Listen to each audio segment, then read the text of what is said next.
everybody. Nice climate control in here. Yeah, feel the air there. All right, thank you, everybody.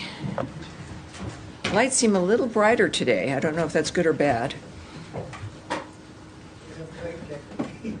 All right. Yeah, these lights are really bright. Is that a different setting, or it might be my mood? All right, everybody. Thank you. Welcome aboard. I got a bit of an announcement for you here before we start our questions. Thank you again for coming. I'm Tammy Bruce, obviously the spokesperson for the State Department. Thank you very much for being here. As Secretary Rubio said, George Glesman is free. George was wrongfully detained in Afghanistan for 2.5 years. He arrived at Joint Base Andrews earlier today, where he was greeted by his wife and a small welcoming party. Ryan Corbett, who had been held in the same cell as George in Afghanistan, was there with his wife, Anna. After a brief ceremony, George and Alexandra flew to another location in the United States to rest and recover. We are grateful for the government of Qatar's support in bringing George home. The United Arab Emirates also played a role in facilitating the initial discussions. We remain deeply concerned about the well-being of Mahmoud Habibi and other Americans still detained in Afghanistan. The safety and security of Americans abroad remains a highest priority of this State Department, and we are working tirelessly to bring Americans home. In addition, for the first time, the United States is sanctioning a so-called teapot refinery in China for purchasing millions of barrels of oil worth approximately $500 million. We are also sanctioning several additional entities and vessels in Iran's shadow fleet for shipping millions of barrels of Iranian oil to China. Iran's behavior across the globe threatens U.S. national security interests.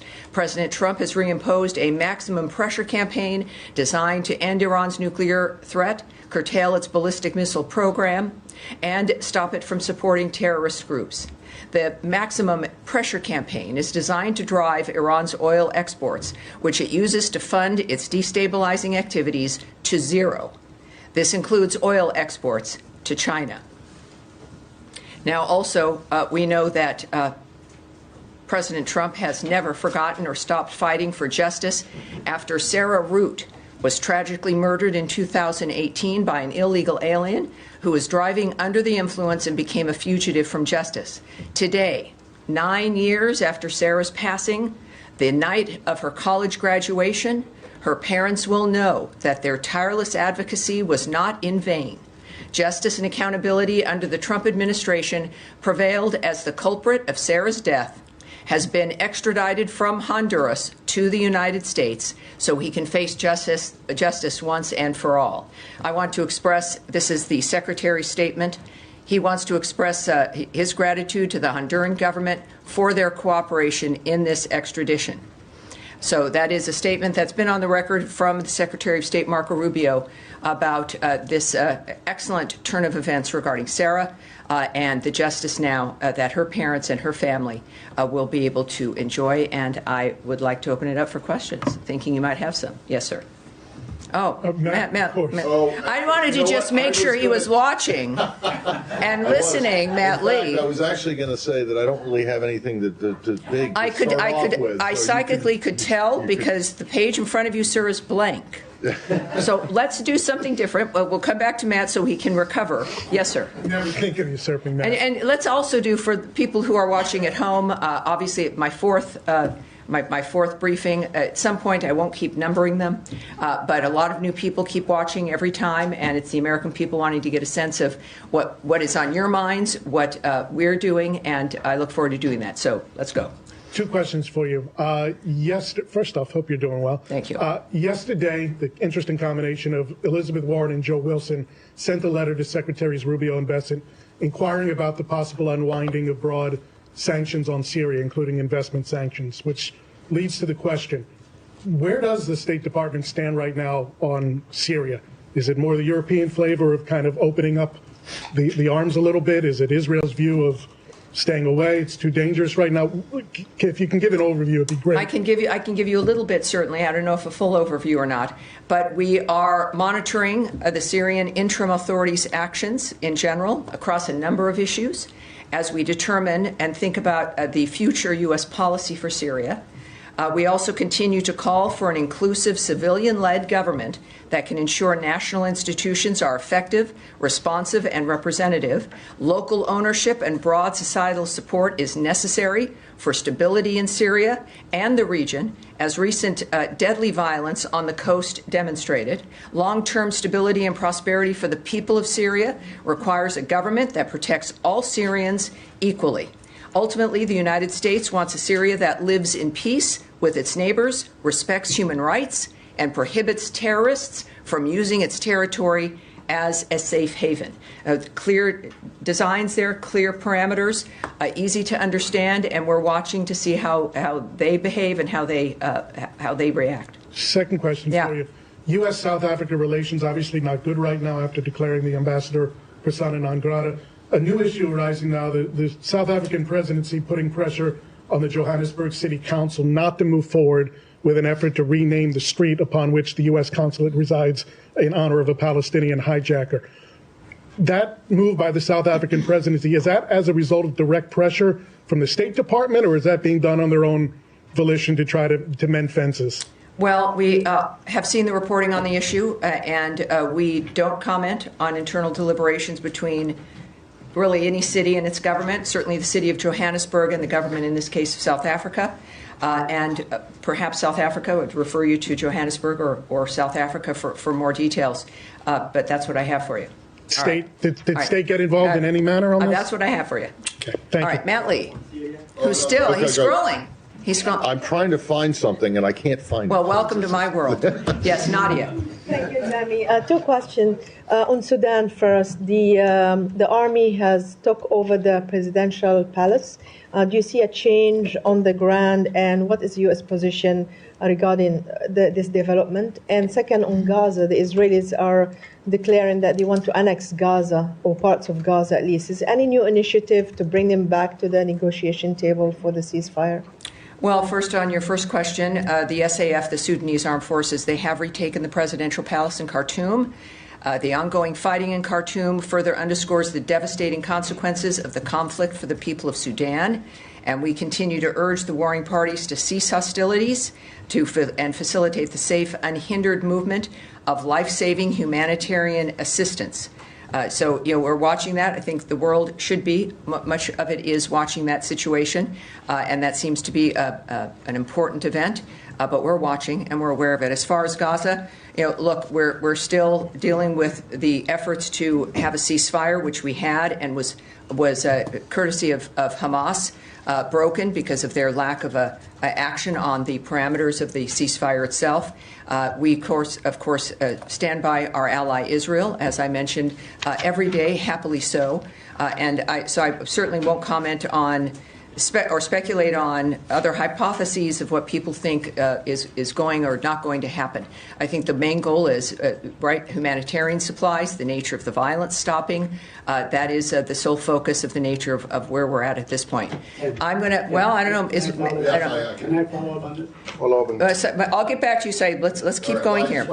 So today was this is your last chance. Yes, sir. Today was supposed to be the deadline for the visa review that was called for in the executive order. There's some indication that deadline may have actually been extended. Can you shed any light on that? I can tell you that the deadline is now not today. Okay. I can't tell you the specifics, but it's don't expect that to be that today is a day that something will have to come out. Of course, what we do know is that what I can say to you is that the Department of State is committed to protecting our nation and its citizens by upholding the highest standards of national security and public safety through our visa process.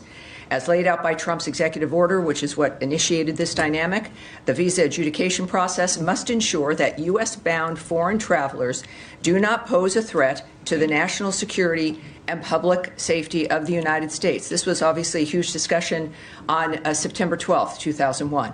And this is an issue that Americans care about and the nation's safety requires. The department, however, does not comment on internal deliberations or communications to the extent where, at least I can tell you that the deadline is not today. Okay, and then just one other thing, which is also kind of it's a very brief thing, but this lawsuit that's going on that's been the topic of, much attention. about on the AEA, to deport Venezuelans. Well, you obviously know I'm not going to speak to anything you're going to be asking me because it involves a legal process. Well, and a filing even today. Well, I know, but it says that there's cabinet-level discussions about using a state secrets authority to Matt, and that's well, fine. I know, but I have to ask. And you do have to ask. And this is, I think, for everyone watching and everyone here, they're learning from you, unfortunately. That there's that yes, absolutely ask. That's part of it. Americans wondering what is it you guys are looking at. What are you concentrating on? But also learning that when you've got a process within the legal system and also diplomatic conversations, et cetera, there are certain things that I can't speak about. And that's one of them. But thank you, sir. Thank you. Andrea Mitchell. Hi. Thank you so much, Tammy. The President acknowledged today that if there are mistakes that were made in taking some of the people to El Salvador, in the identifications of people, that they will be corrected. What are the efforts or the obligation of the State Department to follow up some of the complaints from families that their relatives were taken and are not gang members and do not have a violent history, to follow up with El Salvador? What rights do people have once they are taken to El Salvador and are in that prison under human rights and under State Department procedures when they are taken under the rubric of national security? Well, a few things, of course. I don't speak for the White House or the President. He had some great comments to make earlier today, as you know, as you're referencing, and I think his comments speak for themselves. I also can't speak about the individuals who have been transported or legal mechanisms or diplomatic mechanisms regarding their status. But what I can say is that our relationship with President Bukele is excellent. That this isn't a situation where there's no communication or a relationship that doesn't continue on with El Salvador or the president. And of course, this is an issue that we also continue to focus on. So that I can tell you is if the president mentioned it, I think that sends a signal, if not more so, about his commitment and the nature of what he knows and what he says he's going to do about it. And that's where we're going to leave it. Let me just follow up, because the video certainly that was taken by El Salvador showed some harsh treatment. Mm-hmm. Does the U.S. feel any obligation in terms of human rights or legal authority when people are taken to another country, to a prison, to follow up on what the conditions are in which they're being held? Well, again, that is also DHS. It's not the State Department's purview in that kind of a framework. Even the removing of people from the country is not the State Department's purview. That's a question for the DHS. But it's certainly not something I can even speculate on, or I'm not going to speak on the nature of El Salvador's process and how it handles the nature of the people that they repatriated. They're taken under the authority of the Secretary of State. Well, that was implemented by the Department of Homeland Security. So, yes. All right, now, Jen, yes. Humera from Humera. No, that's okay. This is, in all honesty, and if I was on Broadway, it might be a different situation. It's kind of hard to see. So you'll have to forgive me in the sense of that. Humera, okay. Yes. Thanks, Tammy. Just a few follow-ups to colleagues' questions. I need to take this out. Nadia asked about Defense Minister Katz's comments about annexation. I just want to make it clear, does the Trump administration support Israel annexing or permanently holding territory in Gaza? And is the administration doing anything specifically to reopen the border for the flow of humanitarian aid? Again, we're in a dynamic where there is diplomatic conversations happening. We're still working to implement ceasefires and dealing with issues and questions regarding what can happen on the ground when there's still hostilities and still conflict. I will not speak to or guess about what the president is going to do, what he's thinking. It's not my place. And the good news is we have a president and a secretary of state, as I've mentioned a few times, that are not shy men, that you will hear from them. And you do, courtesy of social media, courtesy of statements from this department or the White House. So it's certainly not my place. We want to have facts of the matter that I can state to you regarding our positions. And it is, I think, as I've mentioned to many of you, after 25 plus years of being on talk radio and television, where there is guessing or opinion we can't do that. And so I'm clearly very strict in that regard. One more. Yes, can I have sir. one more on Syria? One more on Syria. Okay, thank you. And thanks for that Syria statement. That might actually be the clearest and the first time that administration talked about Syria. So my follow-up is this. Can I mention, though, in the midst of that? Sure. It is because of your questions, the nature of what your interests are, and the importance of what I think we encourage here when it comes to, there's all kinds of countries and cities that are in the news all the time, but things are happening all around the world that affect all of us. And it's that kind of a modern age, and it's exciting to be able to look for those answers and at least provide some insight. So I'm sorry, go ahead. There is a big expectation for any sanctions relief that U.S. could give to Syria. Is this something the administration is thinking about, and what would it take to give sanctions relief to Syria? There the sanctions dynamic has not changed, and there's no plans to change it at this point.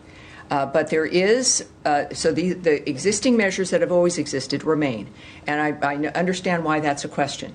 But we have authorized Syria General License 24, which allows for transactions meant to help stabilize Syria. So it is not a blanket block, but the previous measures remain, but there is General License 24, again, that allows for transactions to help facilitate the stabilizing of that nation. All right, yes, sir. This thing on Syria. You speak a little bit on Syria. I was wondering what's the State Department assessment on the new Syrian constitution that was drafted by the interim authority, which the draft was rejected by the minority groups, and they are saying that it has grants likely no rights of these minority groups, like Kurds and Druze. So one thing I can tell you, we are following developments that Ahmed al-Shara signed, signed a so-called constitutional declaration, and note concerns expressed around consolidation of power by al-Shara. We continue to call, as I've mentioned in my first part of my statement, for an inclusive, civilian-led government to ensure national institutions are effective, responsive, legitimate, and representative. And we are continuing to watch the interim authorities' actions to see if they guarantee equal rights and treatment for all Syrians and preserve individual freedoms as outlined in that constitutional declaration. So we continue to watch, and I think that will bear out the nature of what it is we're dealing with. Bottom line, we continue to stand with the people of Syria. And a question on Iran. You spoke about Iran too, and that the policy of this administration is very clear. I'm sorry, I'm not here. Can you start again, please? Yeah, sure. You spoke about Iran, and I think that the policy of this administration towards Iran is pretty much clear. But the Iranian has rejected direct talks with you. My question is that what other options are on the table when it comes to Iran and make Iran that not pursuing getting a nuclear weapons? Well, certainly sanctions, as we have applied, to say the least. Iran's behavior, as we know, across the globe threatens U.S. national interests, which is why President Trump has reimposed the maximum pressure campaign designated to end Iran's nuclear threat, curtail its ballistic missile program, and stop it from supporting terrorist groups. The president has made clear Iran can never have a nuclear weapon. And that includes, again, the sanctions of nations that are assisting that framework, the sanctions, again, on a company regarding China. And there's a number of things diplomatically that can be done. This administration has been very effective in that regard, considering their position regarding stopping malign behavior while also believing that wars have to end, to say the least. All right. Yes, Saeed, you asked before. Keep going. Thank you, Tammy. Just to follow up on the annexation issue, because it's a big issue. It's been the American position, the steadfast official position, that no to reoccupying Gaza and definitely no to annexation. So do you feel that the U.S. is going to stick to this policy, or there's going to be some change regarding this issue? And then I have a follow-up on the humanitarian situation. Well, and I know you ask, and I appreciate your passion and asking about the humanitarian situation. That's what we all think about. We think about it here at State in a certain fashion, and you do yours. But again, when we think about rumors or suggestions or hypotheses or things talked about in the media is not a basis for my commentary about whether or not something is or is not going to happen. What I've expressed to you what we do know is what is public and what is the policy of this administration, certainly that Secretary Rubio is committed to, which is ending bloodshed. Now, so there's the talk about annexing things, or that is, if anything, for those of you who care about these issues, it is a distraction to move past the nature of what's going on now with one cause, which is Hamas's attitude and actions.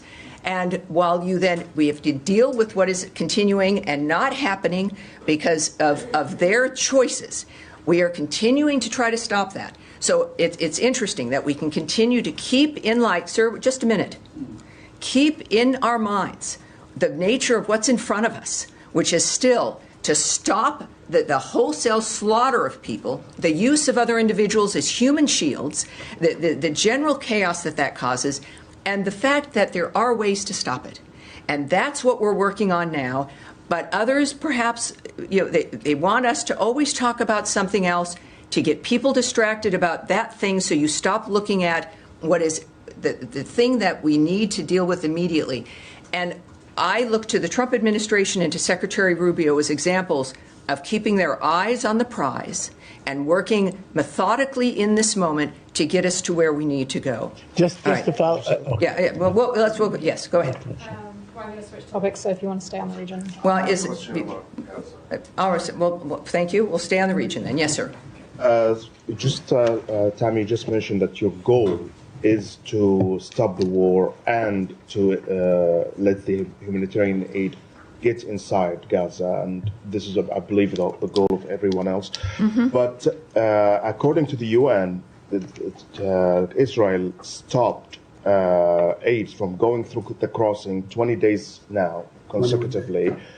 This is the longest since October 7, and this happened before the renewed airstrikes now. So there was no military operations in the region that prevent aid from going in. Do you feel that this is a collective punishment for Palestinians in Gaza to force Hamas to give some concessions? And is this acceptable? Well, when you're asking me if I feel something, obviously I'm not going to go into a soliloquy of what I feel. What I can tell you is I also won't speak about a hypothetical or a separate report of what has happened with Israel. You would need to ask the Israeli government about if something occurred that you believe occurred or want clarity on. I don't speak for the Israeli government or for their prime minister. I speak for the U.S. State Department that has an interest in it. But you're asking a question we probably could discuss over dinner. But that's not a question for this podium or for what we are discussing here. What we do know, there are certain things that are facts of the matter, is that Hamas has put Israel and the world and the Gazan people in this position because of the madness, the savagery that they decided would be a good thing to do. I don't know what they thought would occur, but it perhaps is not what has occurred, which is a unity around the world after we saw that atrocity on October 7th. What we also, though, have done for everyone affected as a global issue, certainly first the Gazan people, the Israelis, etc., but as a global unified effort, is to stop the carnage. It's a meat grinder. It's people being used by others who just seem to they're not focused on peace at the end. It is Hamas who needs to be asked certain questions about why this continues, because this has been their choice. There has been elements that have been agreed upon, other steps that the world came together to facilitate that the United States was committed to, and they still abandoned it. Idan Alexander, when we talk about hostages who have been released or killers of Americans who've been extradited, there is an American who is still being held. The bodies of the dead being held. That is what is in front of us. This is what needs to be stopped. And that is what we're committed to. Yes, sir. My question, with the glasses there in the back. Yeah. No, right, the gentleman in front of you, sir. Yeah. So thank you. Daniele Compatangelo for Italian LA7. Yes. A question still about the meeting. If you confirm the meeting with the Israeli and the Americans next week here at the State Department and the White House, and if so, about Iran is going to be. That's from a report on Axios. So can you, if it's true, can you give us some insight? Nice ending phrase there. Yeah, can you give us some insight of what we're going to see? No. Or what? If this is at the White House, as you suggested, well, it's I can't tell you what's going to happen at the White House, and I won't be confirming any meetings in this regard. All right.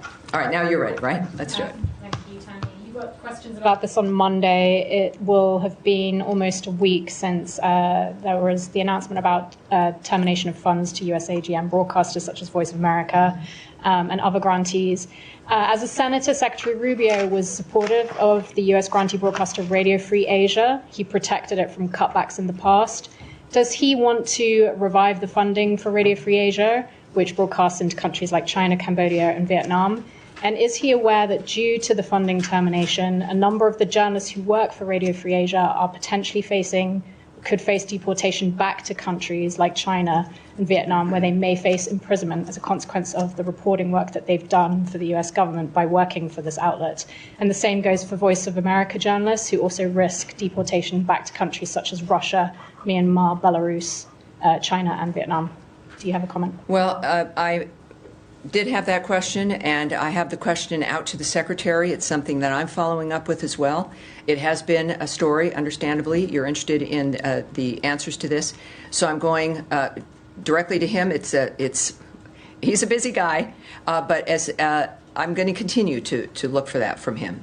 What I can tell you also, though, is that we're reducing, clearly, he was elected in large part to reduce the federal bureaucracy, right? It's about waste and fraud, mismanagement. This is something that has to occur. And in any dynamic, there's going to be actions and tough decisions that have to be made. Many of us personally also have to go through that when you're looking at a budget. The President continues to take action to ensure the whole of the United States government, including executive branch agencies, are in line with the administration's policy priorities. And I've said before, and I have to keep saying, is that many, many things are fluid. And it's why it's good why you're here and why now we're doing this, 3 days a week. But also when we address the issue, as I asked about the issue of visas, there are people who are reporting certain things, and like in any situation, if you're in the United States and you have to leave, you can also apply for asylum. If you are in a situation where you believe your returning to your home country puts you at significant risk, we have clearly procedures where you can apply for asylum, and that is certainly if someone is coming from that workplace or some other situation, that's something that people can do.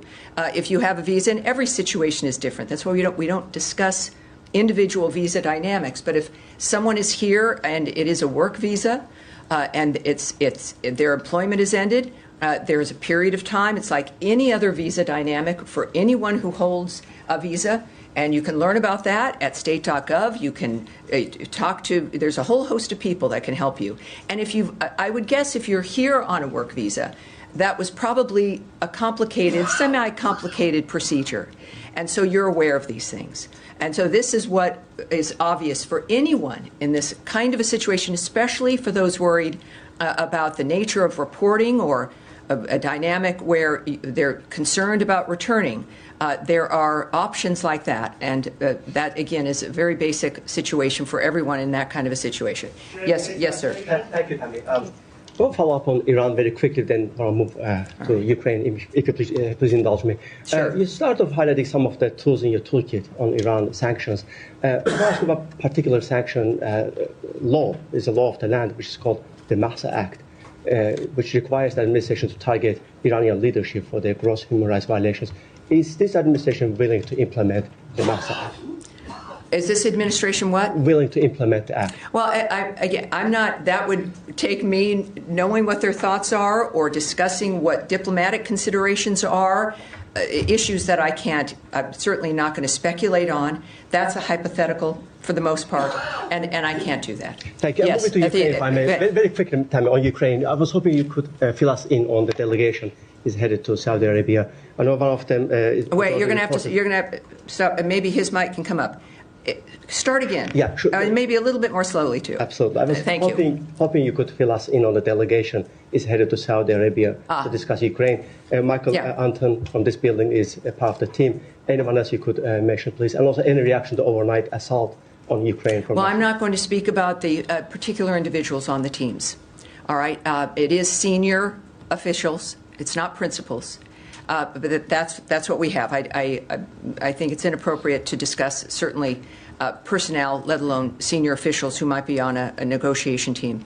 It's a dynamic that clearly we'll get the results from. We'll see the details, and then we can make some assessments about perhaps who was involved and where we go next. All right, now at the end of the row here, yes, ma'am, go ahead, please. My question is on Afghanistan. After 4 years, for first time, American delegate traveled to Kabul yesterday and discussed with the Taliban senior leader. My question is, does it mean the new diplomatic approach from United States towards Taliban? And can you clarify, aside that releasing American hostage, what other topics were discussed in this meeting with Taliban?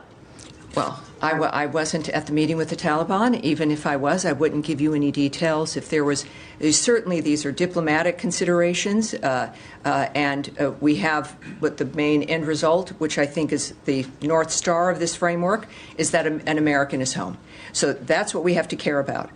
In the meantime, I think that there's a general series of issues that we're dealing with, but keep encouraging you to think about the nature of the subjects that are in front of us, that we're working on, that are steps in longer processes to not just keep Americans safe and get Americans home, but to change the condition of the world that's in front of us.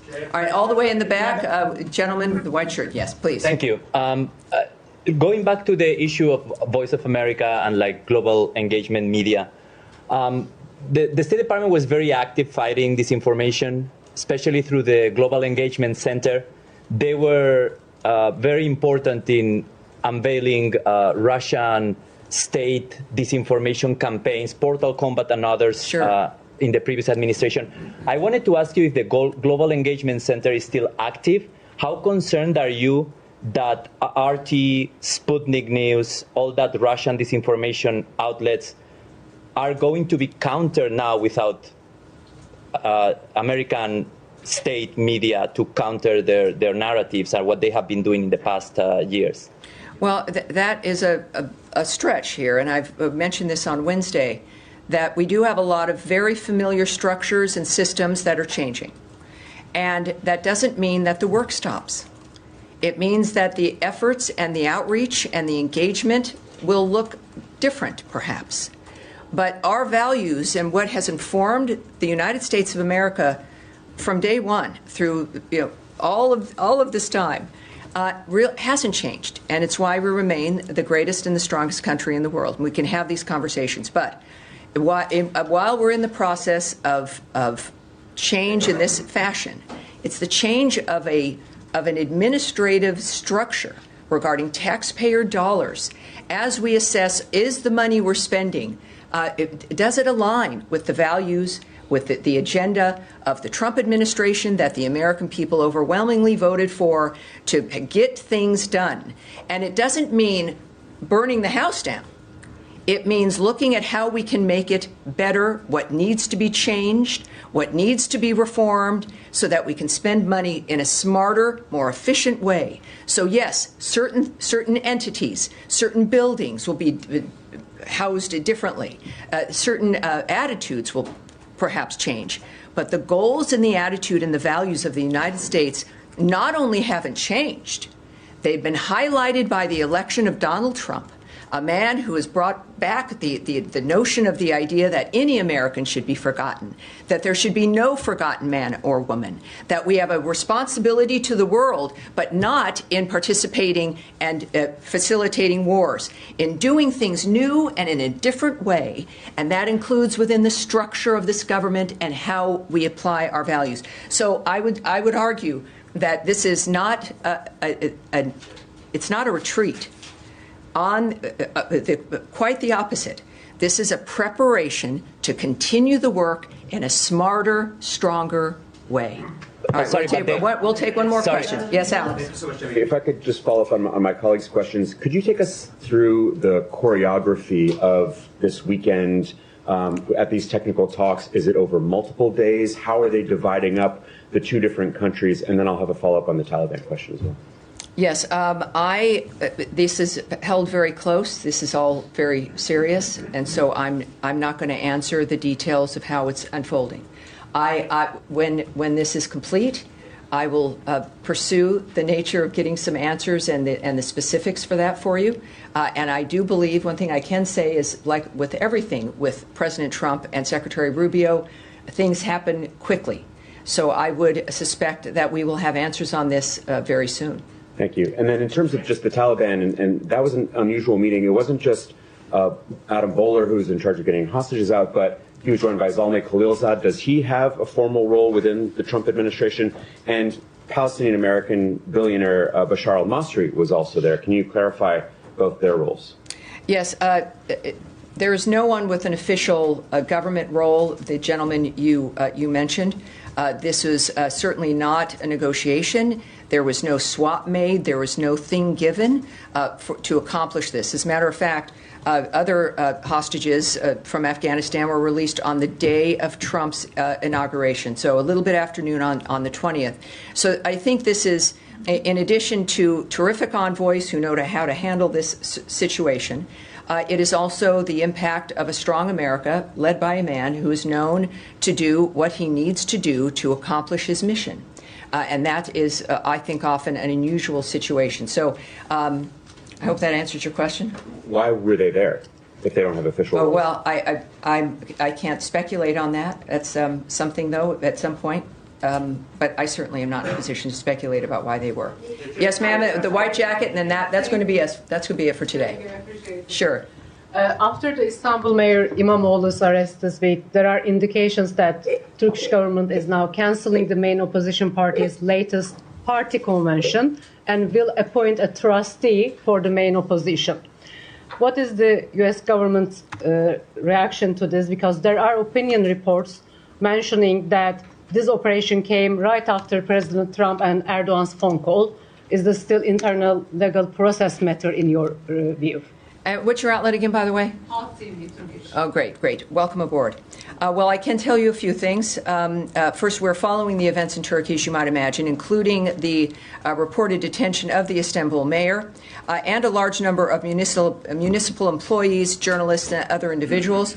We would refer you to the government of Turkey for comments on internal judicial matters. And, of course, it is worth reiterating that it's important that Turkey protect the freedoms and human rights of all of its citizens, consistent with the country's constitution and in line with our shared values and democratic traditions.